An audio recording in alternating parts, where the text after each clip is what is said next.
so hard, you know?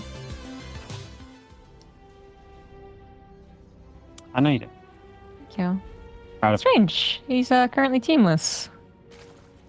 Okay, yeah. Yeah. I was just double checking to make sure that is actually factual. So one of the, I guess, few teamless players that we have. I know we were talking about that was Skilless, but we know something. Yeah. Yeah, I mean, there's a rumor on the winds. But yeah, no, it's there's not a lot of teamless players. I feel like Strange is just someone who kind of keeps to himself. He was on Psystorm for a long time, if I'm not mistaken, and like I said, I feel like he just sort of, you know, he kind of plays off and on. I feel like as well, and kind of keeps to himself a little bit. So yeah. I don't know, just a bit of a vague kind of rogue player in a way when I think about it, actually. Kind of comes and goes. He like appears, he wins a couple of matches, wins a couple of series, and then goes and then comes back. Actually, you know, even more in the wind. But I was gonna say it's kind of like Gung Fu, where he'll come back, be really quite good for what feels about 8 months, and then take 6 months off. And some of that is because like StarCraft 2 is in the off season, sure, but then some of it's just like, where did he go? Oh, we don't know. Okay, then. So yeah, maybe a bit of a similar boat. Yeah, Strange on a team since Cascade back in 2019, so it seems like he might just actually be comfortable, as a lot of the guys do manage to find teams or kind of like clans, if you will, I suppose, a little bit of support. Nope, Strange been going solo for a long time. Yeah. You're right with Gung Fu, right? It's just like he disappears, he comes back. There was a while, like last year, when he was like doing super good repeatedly, and he, you know, open cups on the Mondays. I was like, oh geez, he's really, really good right now. And then he just disappeared again, right? Just now, not to never be seen again because he's back in the season, right? But like he does just kind of take those breaks, disappears for a while. I haven't really asked him about it. I don't know if we've ever. I think we definitely interviewed him, but you know, about the game or something like that. So I didn't get around to asking him. Maybe I'll try to remember if we ever. I think he just has like a full-time job and stuff, so it's just like he just plays when he feels like he can, and obviously plays a bit more towards the DreamHack seasons, and then it's not as worthwhile outside the DreamHack seasons, I suppose. But it's crazy because I feel like if he just went full-time StarCraft, he could be like really good. You know? Yeah, I think so. Yeah, I mean, if you're that good with a full-time job, you know, that skip into full-time StarCraft is it would only power you up, surely. You know? Surely. Yeah. Well, to bring it back to the game a little bit, you know, kind of the mystery that is Strange. Might benefit, as I was saying, you know, his game versus Lambo. Not only does he not maybe play as much or as frequently, I mean, he definitely does. He definitely plays like the Open Cups and stuff, but just not as frequently. It's a fact that these guys have not played against each other in a broadcast match for about a year. All right, like 11 and a half months, guys. So there is maybe that shroud of mystery, and especially combine that with the fact that there is a very big meta change in that year, in the last couple of months. Maybe even just kind of like the pacing of a player can really throw a guy like Lambo off. Because I do think at the end of the day, Lambo is kind of one of those players that's like, there is a way to play. Yeah. And if you don't do it, then you're the one that's wrong, even if it worked. You know, he's not exactly Idra, but he's like, you know, if there was like a scale, it'd be like more on the Idra side. Yeah, no, he's definitely like, he believes there's a right way to play the game.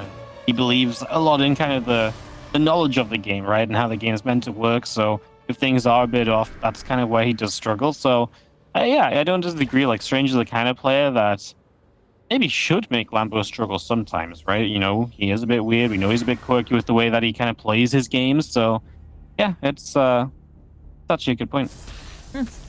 Already, you know, doing something that I always mention when I see a Stargate opener, I say, yeah, I could go into Resident Glaze afterwards, and 2 or 3 times that I mentioned it hasn't happened. This time, it is happening. So Lambo is going to have to determine that is the play beyond this one Oracle. So far, he's only seen one Oracle. Stalker has been made to try and deny any scouting that could have happened. And yeah, I think there's mostly, I would say, it's keeping this in mind. Like, this is an option. Don't just get stuck on the idea they're going to move on to the Blink Stalkers or moving to Stargate, something like that. And this Ling, seeing this many adepts, well, that is at least a forward scout, right? A little bit extra time to defend. Yeah, he did just fire up a big round of drones. I mean, we're talking about like 61 drones on the map, which, okay, it was Oracle into Glaves. It still seems kind of scary. Like, roaches are going to be out in time, but are they all collected together? Are they where they need to be? That's the big question when the roaches aren't out as the adepts arrive. And if these adepts commit in right there, I mean, there's nothing that can touch them apart from the queens, really. Roach on the high ground will go and help out. Yeah, it's a cute little position because the Lings just couldn't do anything there, and queens are in trouble. I'm a little surprised that there wasn't focus fire on the queens, but wanting to make sure the Lings didn't survive too, I suppose. So, yeah, and then, you know, as far as focus firing the drones, there weren't going to be that many in position, so I can kind of understand that. But this has not done the damage that it wanted so far. Killing 2 queens, 18 Lings is not it. More adepts are about to get into that third base, and that so far has the strongest potential to kill drones, but now goes after just that third queen that was weak. Still not enough damage. Yeah, I feel like there wasn't enough almost trickery with the movement of the adepts. I feel like that shade up in the main was a little bit not so great as well. And obviously just no reinforcements immediately coming in, having to come from across the map is a little bit rough. I really did like the first position, and maybe just target fire down the queens and you kill the Lings after. Maybe you stick around there. But yeah, after that, it was just kind of uninspiring. And especially when Lambo has that amount of drones, you need to kill some drones. Because if you're not killing drones off the back of that, then obviously you're in a lot of trouble, right? And that's pretty much what happened here. Just no drones went down. Finally, 9 went down, but much later on than the initial attack. And so Lambo can stabilize off the back of that very easily. Exactly. Since he had so many to begin with, losing 9 was already not going to hurt as much, but then just kind of realized that he could go back into droning and fix the problem as well. Very quickly, so the 8 drones, or 9 in total, is again not enough there. 16 adepts lost in that attack. It did a great job as far as covering what could have been, you know, a more awkward mid-game, I suppose. Not that Lambo was planning on doing anything aggressive, but the adepts would have kept it back, and the adepts would have tried their best to buy more time if necessary, as there was a double Stargate transition. So obviously, if it was only roaches, Void Rays would have covered things. But triple Stargate at this point, handful of Void Rays first of all, and then trying to dive right towards those carriers. You know, the adepts still needed to do more, in my opinion, but it does look like Strange is going to get 4 bases up and like 6 carriers out at least before Lambo is ready to tango with it. Yeah, I mean, there's going to be a little kind of intriguing kind of crossover of when does Lambo get to attack versus when is Strange going to be ready to defend. I mean, Lambo's droning up further, so he's not all out offensive here, but I mean, if he gets to 80 drones, he's obviously looking to probably fight, trade out, and then remax fight again. And that can obviously be deadly as well when the Zerg army rebuilds so quick and that Protoss army is relying on units that build very slow in comparison. I mean, I would be worried if it wasn't Lambo. Yeah, I guess. Yeah, I think so too. Yeah. Like, I feel like he's making Hydras, but he's not going to be able to kill him. And then I'm like, well, but Lambo knows what he's doing, right? So he's going to make Hydras and then probably is going to have a good attack and then just go again and wipe him like that. That's my logic. I feel like, yeah, if this was... I mean, if this is Lambo versus like maybe Max Packs, I'd be like, oh god, I think is Lambo in trouble. I mean, he is going to push right now, though, so this is his moment to try and shine. I think it's going to work. Bring in the Overlord, spread the creep.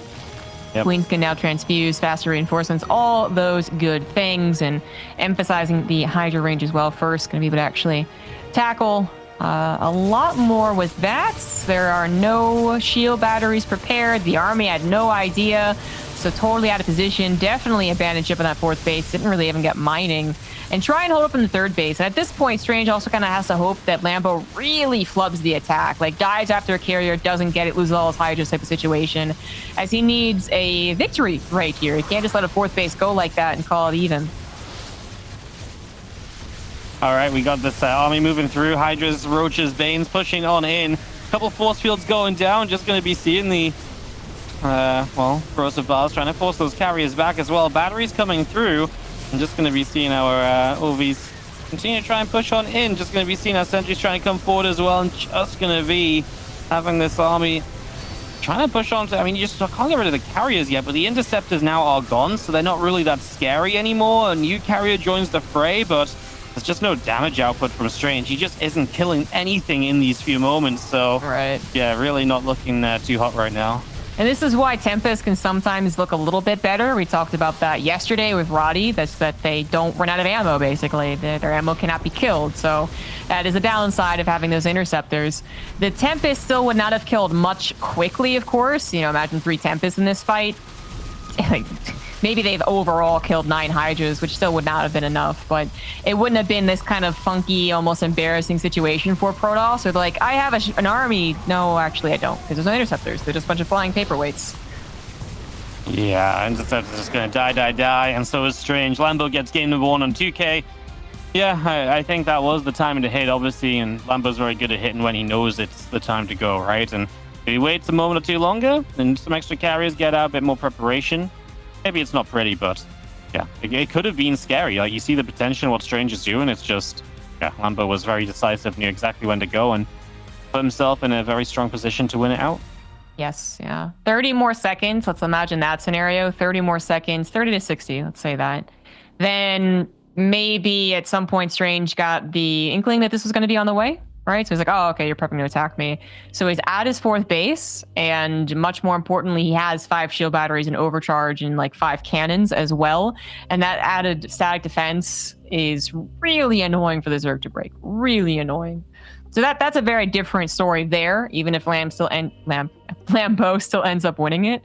But especially with him just being totally blindsided by it, it was already a bad spot for him to be in.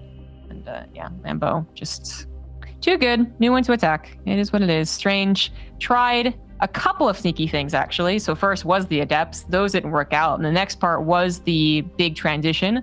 And that didn't work out either. So how is he going to play Curious Minds?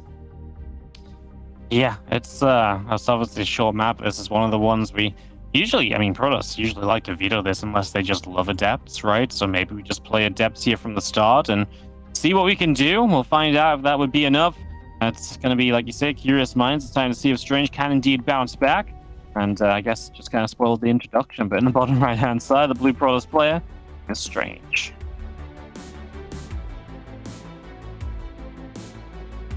Top left, Red Zerg for Shopify Rebellion. It is Lambo.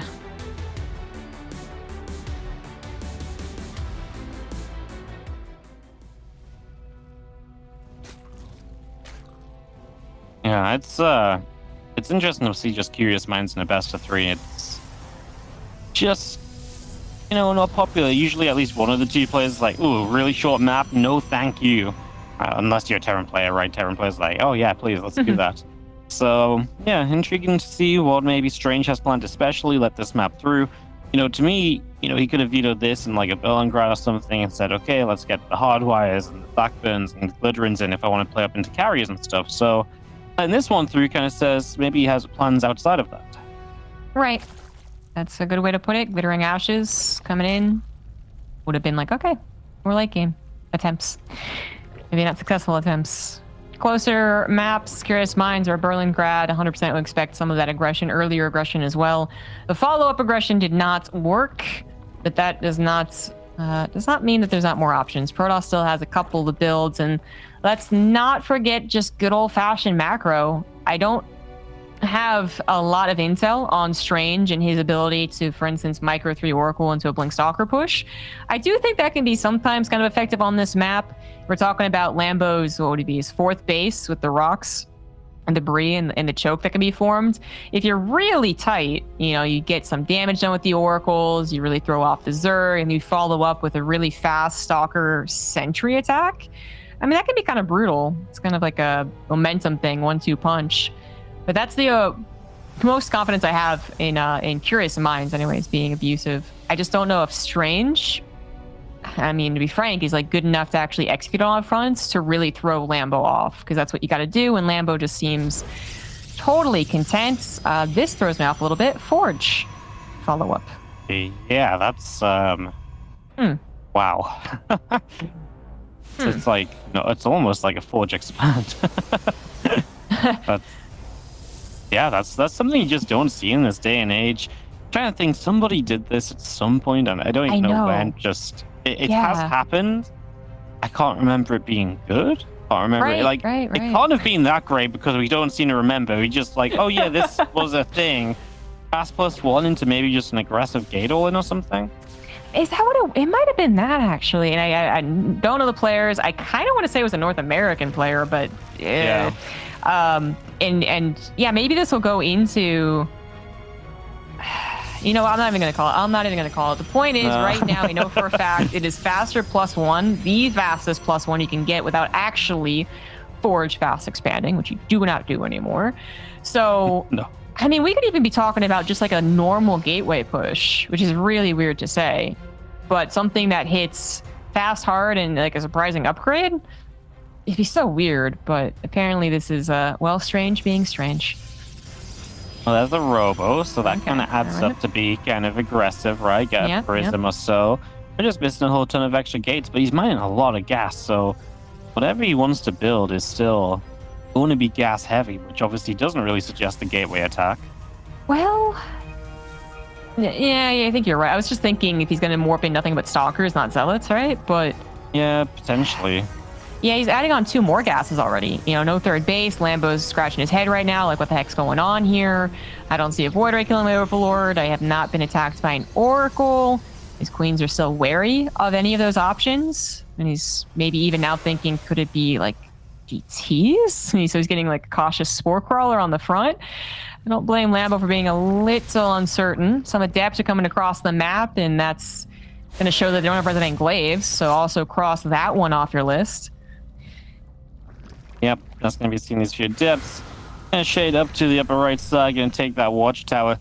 And just going to hold out there. So they're not going to be able to do much. There's an Immortal Chrono Boost, and I guess that's where the gas goes, the sentries for the Immortal Sentry, huh? Right. Do we actually see the return of the Immortal Sentry? But I mean, Very why possible. the fast forge though? Like +1 is done way before any sort of attack or anything. It's just it doesn't line up right. You know, that's the issue. Oh, because we're gonna go +1 armor too. Okay. I've got no idea anymore, ZG. I'm completely lost. Yeah, I was prepared to say maybe it's going to be a forward +1 stalker push. Then I thought, well, maybe also charge. You know, it doesn't really add up. This would be very, very much not professional tactics if those were to happen. But, you know, surprise, surprise, right? But then I was like, you know, Marjorie build? Wait, no, that doesn't get the forge in +1. Like, what? So we're just a little confused. It is a very slow start. It is a very awkward read from Lambo. And it's going to go into Colossus or Disruptor drop? Is he going to push? Well, you need to, like, this is not a good map to push unless Lambo takes that left side base. Because otherwise you're pushing into a concave or a huge open area. Yep. No, it's horrible to push into the triangle. I really don't know. He's gonna hallucinate a prism. I really wish I could tell you what I think of this, but I just don't still. The prism's waiting for the Colossus, and what? So it's a fake third, and it's going to turn into a 2 Immortal 1 Colossus attack, so kind of like a Zound build, just with 1/1 and a very weird way of getting there. Like, it's coming together finally, but jeez. Kind of mean like his Disruptor opener into the Colossus push? Yeah, exactly. But yeah, that's what it is. I was thinking, I was like, man, I feel like I wouldn't be so surprised about the Immortals, right? But yeah, you're right. Obviously, that's with Disruptors. So no, not quite like the Sound build at all, but similar essence. Gonna maybe go with 1 Colossus, maybe, possibly. I mean, now he's probing the third, so I'm just gonna stop guessing, because every time I guess, I feel like the game changes yet again. Right, yeah, exactly. I think what's a lot easier for us to do is just look at what Lambo's doing. So Lambo is also, I'm sure, kind of questioning every single thing that he sees. Like, is it making sense? Maybe not. But the most important thing for a Zerg or any StarCraft player, but especially a Zerg, to do here is not to let indecision kill you. If Lambo was like, I have to stop at 42 drones because I think about being attacked. Oh, it was an attack. Okay, when I have 20 roaches and they're useless. Okay, I'm going to say 55 drones to think about being attack. Okay. Yep. Also, that didn't happen. He would actually be killing himself. So it's really important that he did play cautiously, but not over defensively, because it wasn't a push. So he's at 69 workers. Yeah, his 4th base would be a bit later than a true macro game, but that makes a lot of sense for how it's gone. And he does have a good army. 10 Ravagers formed, 14 Roaches, more on the way. That is a lot of force fields, but we also have a lot of Corrosive Biles. Yeah, not really too worried about the Force Field's counterattack. Third base completely open, so this attack of Strange becoming very all-in. Force Field's actually pretty good there, trapping a lot of units in that second layer. And do back it up a bit as Lambo. He's even going to give up this base, perhaps, and just accept, okay, if this base goes down, look at the fight I can take. Open area with creep spread. His third is going down as well, so I'm not super worried about that, perhaps. And he just needs time. A few more Roaches and Ravagers coming through, plus 1 missiles is not far away, and Bane speed. I mean, Lambo, obviously, the big problem is going to be it's just coming down to this one big fight, and he needs to make sure this one big fight goes perfectly for him. I think it will. Failing speed, finishing up, might go ahead and wait for +1 missile too, might not, because I don't think he has to. Cylindrical hooks 3 seconds away, but these slow Banelings on the backside are going to get some connections. Don't take out the sentries, but the Arc of Roach Ravager is going to do the trick. 2 Immortals going to get taken down. The Colossus will not kill Roach Ravager fast enough, and now the Warp Prism will soon be under attack. It'll be in range of the Corrosive Biles, and with that gone, the push is officially ended. And as is Strange. GG. Lambo 2-0. Despite Strange trying to throw some really wacky